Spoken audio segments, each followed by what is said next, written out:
The Federal Executive Council has convened in the council chambers of the presidential villa today in Abuja, with special tributes to late President Nelson Mandela by the cabinet members.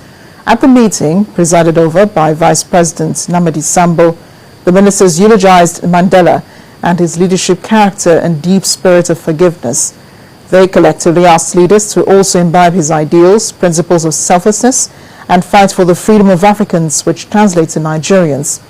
Vice President Sambo said Mr. Mandela never wavered in his belief during the fight against apartheid. He consoled members of the Mandela family, urging them to take solace in the exemplary life he lived, stating that Nelson Mandela will remain a reference point for young, upcoming youth and leaders.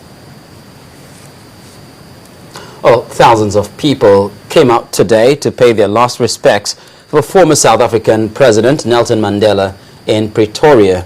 First to view his open casket were his family members and visiting heads of government, and later the general public.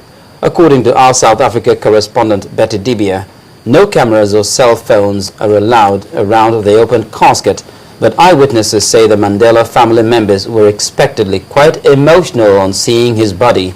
Very long queues were seen at designated pickup points in South Africa's capital as people waited to get their turn to view the remains of the late elder statesman.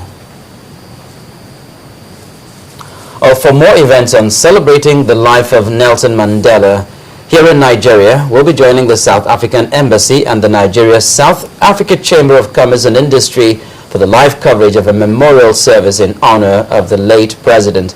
The event, which will start at 6 p.m. today, will be aired live on Channels Television. So join us live from the Federal Palace Hotel for this special event in support of the South African government to honor the late Madiba.